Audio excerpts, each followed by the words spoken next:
Welcome to NeedleXChange, where we explore the stories behind the stitches. I'm Jamie Chalmers, aka Mr. X Stitch, and today I am interviewing Manuela Caniato. This is the second half of our NeedleXChange, and it takes us into the heart of Manuela's practice, embroidered portraits that disrupt ideas of beauty and permanence. We cover her fascination with cuts and scars, the tension between fine couture techniques and raw expression, and her plans for landscapes and volcanoes in future work. We finish, as always, with her cultural touchpoints, and if you've not listened to the first part of our chat, be sure to tune in to that. Another artist who plays with darkness amidst beauty is Michelle Kingdom, and you can find out more about her in NeedleXChanges 61 and 62.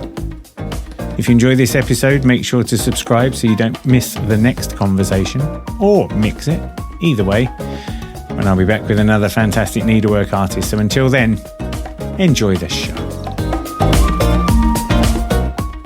Would you have found it easier to step out and declare yourself an artist if you were doing it with painting or some of the more familiar media? Do you think being a textile artist is doubly difficult? I tried to learn how to do digital art with Procreate. I don't know if you know the app for the iPad, and I really loved it. And then what did I do with it? Patterns for textile prints. Okay, right, yeah. It always go back to that. I can't stop it. Mm-hmm. I really can't do anything else, probably. Programmed from birth. It does feel that. Well, that's it, isn't it? You just go with your flow. Because you've lived in Belgium for a long time, I'm curious. Belgium has an embroidery tradition. I would argue from a layman's perspective that it's quite a traditional tradition. I don't necessarily know any different. You talk about lace. Yeah, lace, and then I think about some of the more, it's the embellishments, like you were saying before, embroidery being a nice way of making something practical that looks a bit nicer than just a normal thing. Yeah, let's say that fashion here is not as present as in Italy. In Belgium. You can say that about anywhere. That's not unreasonable. We're not dissing Belgium there. Italy, is Italy, so I think.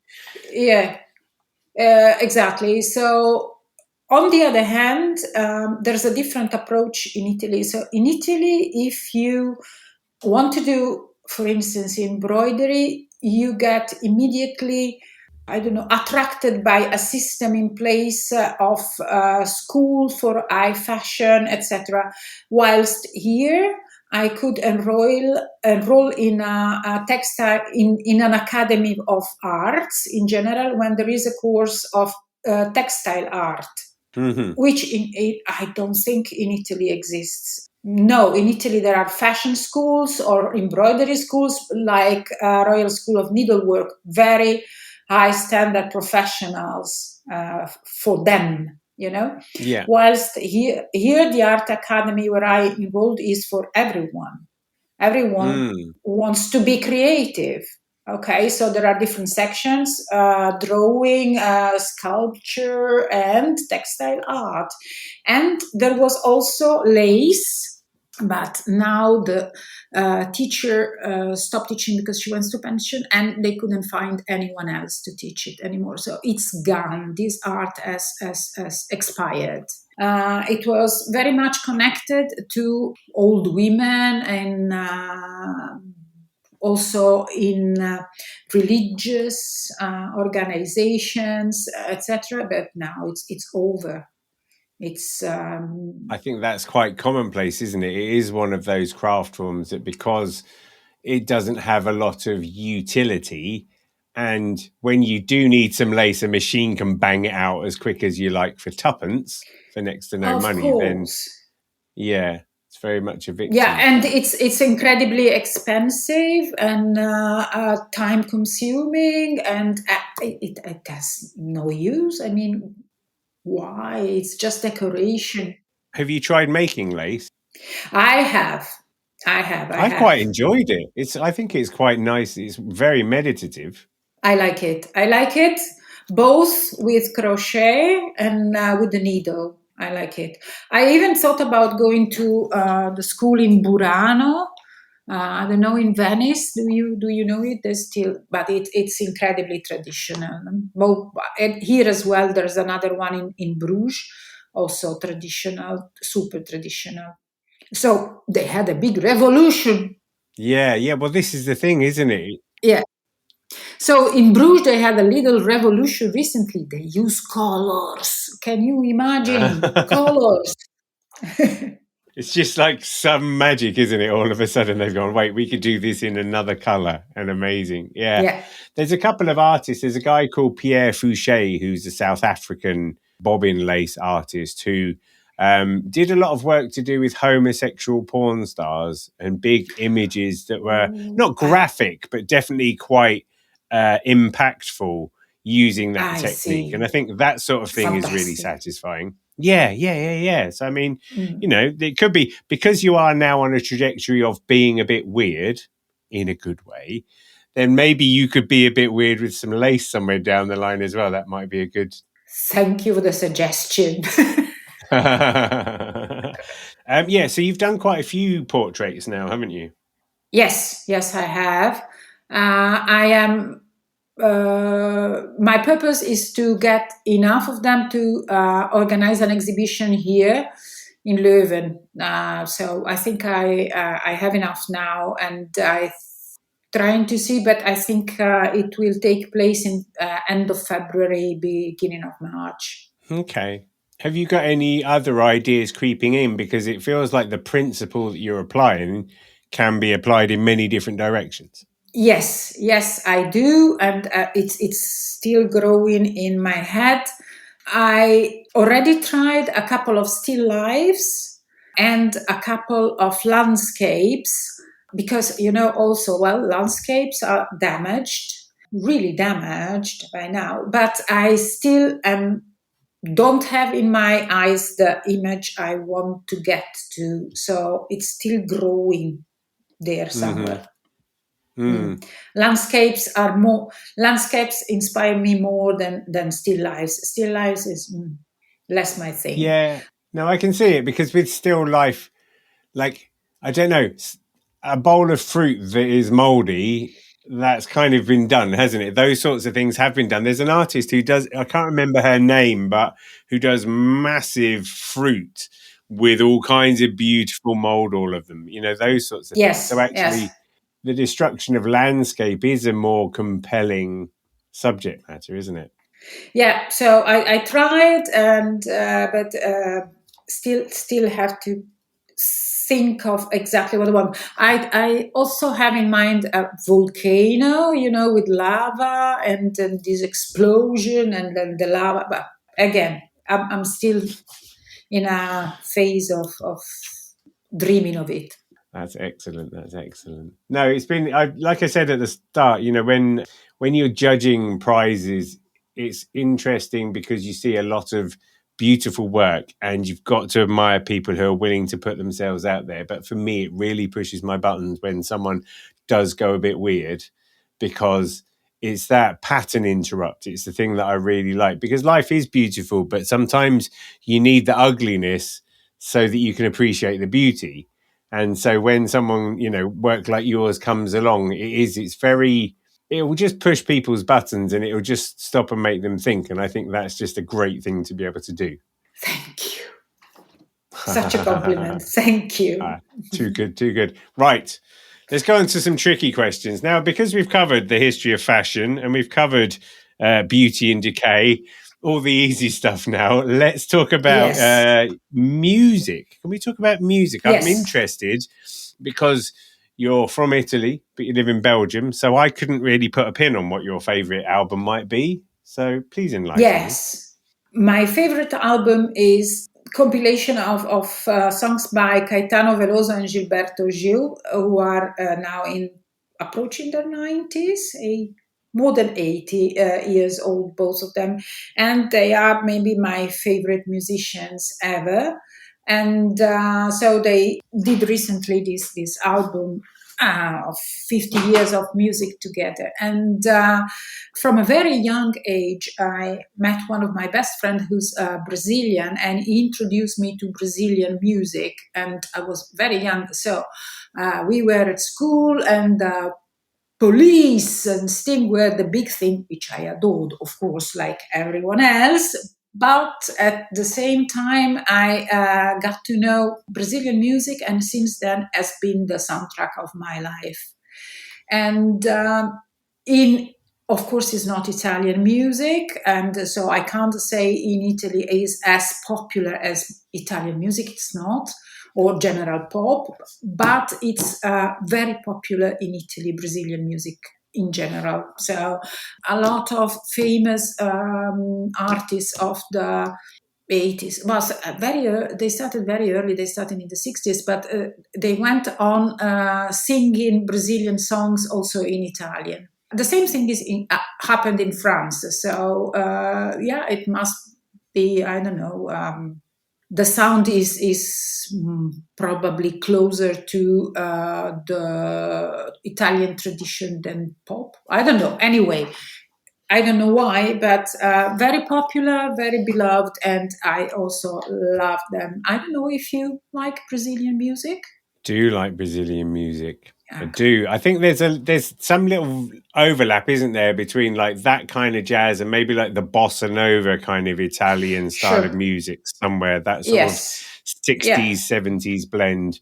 I will quite happily listen to some. There's an artist, I might need to Google where she's from now, an artist called Flora Purim, who I think she's Brazilian. She's like in her 80s. Yes. And yes, I bought her most recent album on vinyl lately because she's got a beautiful voice and there's some really nice tunes on it. And I've got a daughter called Flora, so it gave me an excuse to add that one into my collection as well, you see. Oh, nice. Yeah, I do like a lot of that stuff. And even Italian music, there was an interesting compilation set that was called Beat et Sincetta, I think it is. I may have got that title completely wrong. What happened was in the 50s and 60s, there were lots of jazz musicians. And in the 70s, the scene kind of died down a bit and they were looking for work. And they ended up being paid to write the soundtracks for adult films. So those kind of films. But it turned out that they wrote really groovy music for those kind of films, you know. So this compilation album, there's like 3 albums and they're just really groovy tunes that just happen to have made, you know, to be in the background of people enjoying themselves, shall we say. Let's say that, yes. But you know, that kind of upbeat music, I really kind of like those flavors with strings and all those kind of things in them and stuff like that. Yeah, I see. Oh, nice. I didn't know about that. Interesting. I'll try and send you a link to that afterwards. Do you listen to music while you're working? I feel like maybe that's why you're jumping around so much. I listen to music when I work. I always listen to something. I listen either to music or to audiobooks. Right. Yeah. So equal parts, I think. Yes. Yeah. Mm-hmm. I just wondered whether maybe the music, when you're making the big cuts, it's just some up-tempo music. And then when you're doing the repair, maybe it's someone listening to a story or something. Yes. That's a good segue into your favorite book.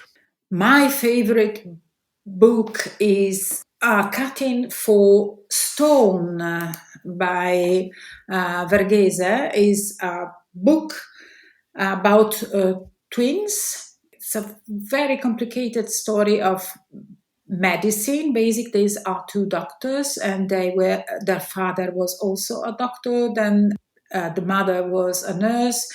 They Indian family in Addis Ababa, and then one moves to the United States, and it is a very intense book and with a lot of medical terms and experience in it. It's a medical drama on paper.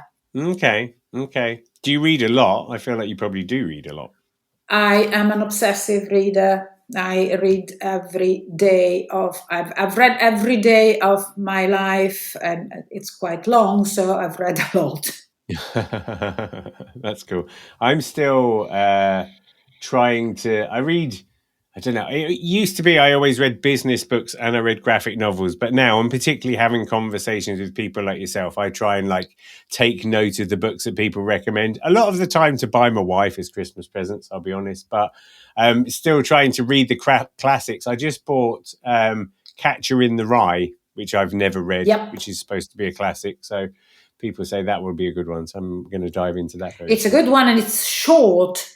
So yeah, it can't be wrong if it's short. That's what I like. If the book's got short chapters, you can kind of bounce your way through them. I read 100 Years of Solitude. That's doesn't have short chapters. That's not short. No, there's nothing short in it. No, but I loved it. I love that. It was a slog and I put it down. But I think there's one bit, I'm sure it's in that one, where a lady is ranting and there's one sentence that is like 1.5 pages long. Just one sentence. And I was like, I absolutely love that sort of thing. Again, it's just that kind of just goes off to the side. That's a great shout. And then do you have a favorite film?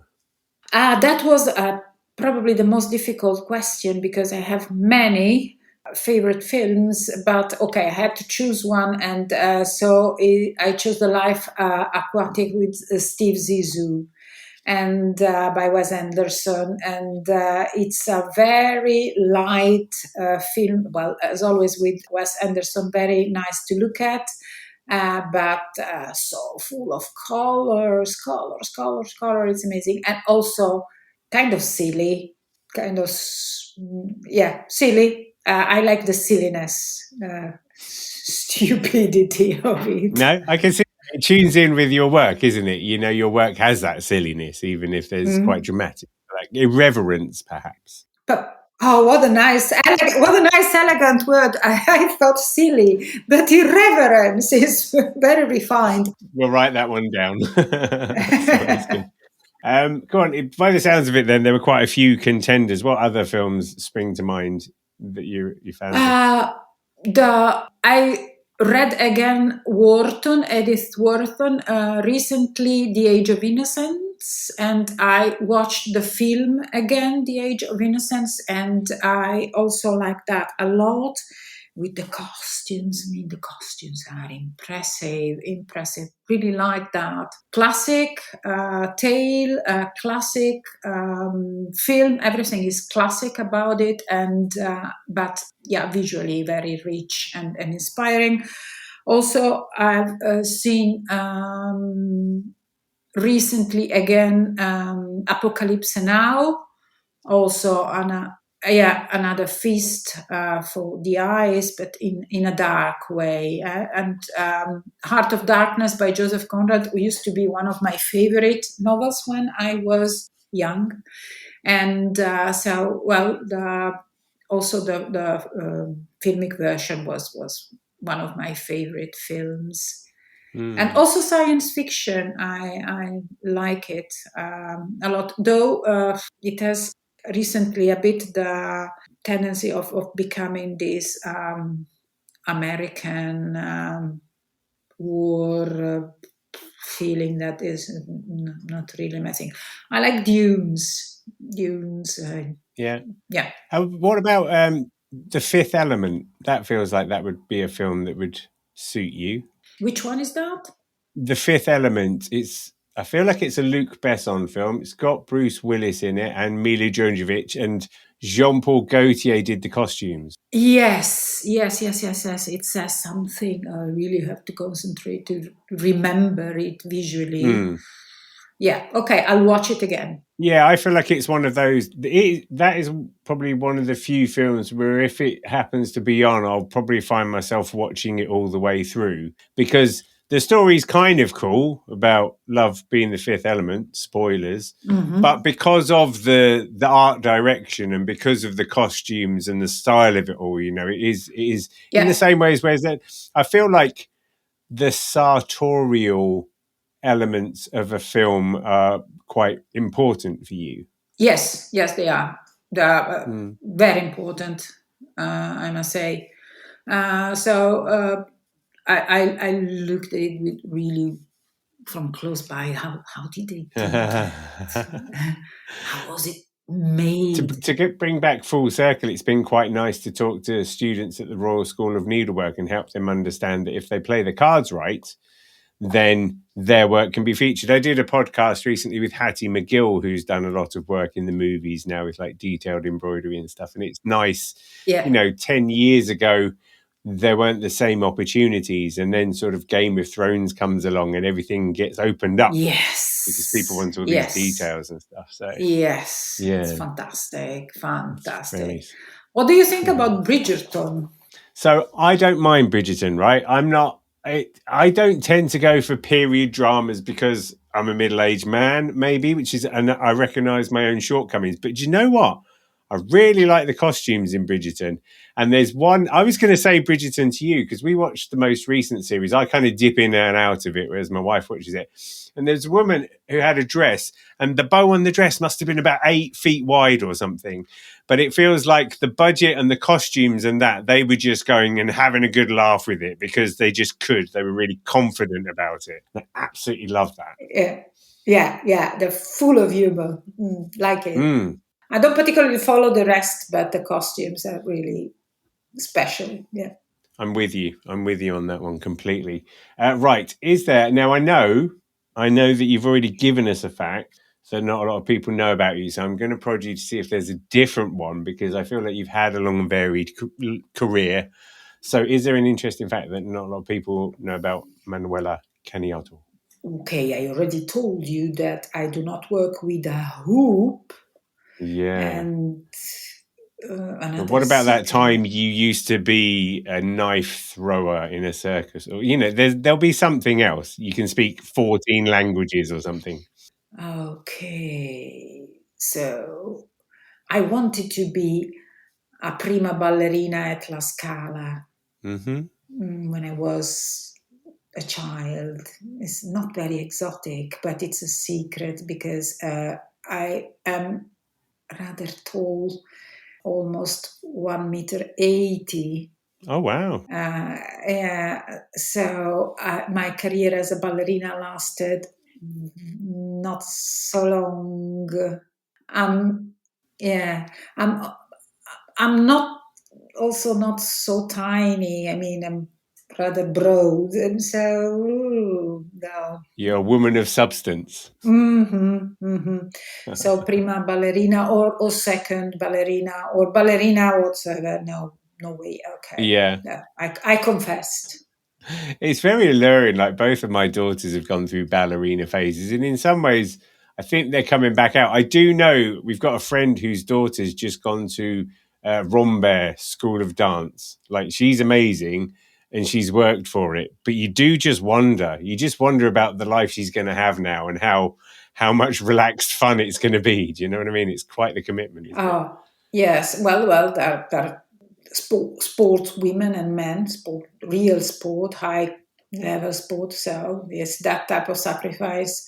Yeah. I wasn't made for it, of course, but yeah.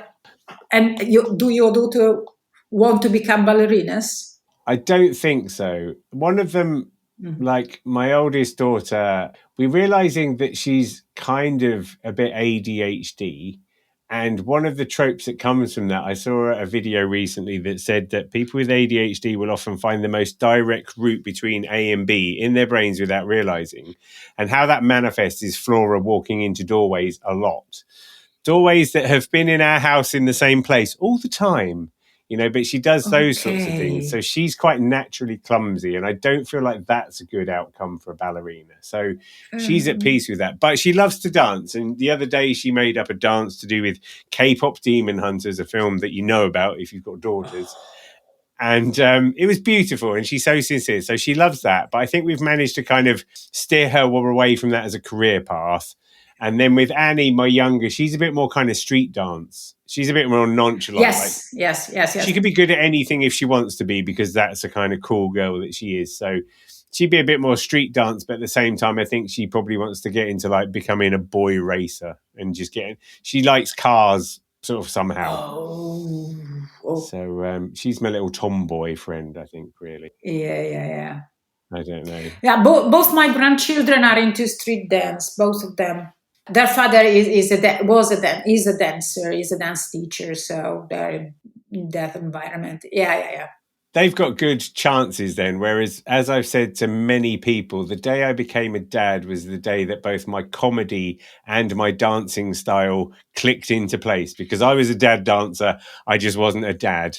So now that's all fine. I dance very badly, very badly. But I'm at peace with that. That's all good. Hey, Manu, thank you for having a needle exchange with me. Thank you very much. I was really glad to talk to you. And congratulations on your win. Thank you. So proud.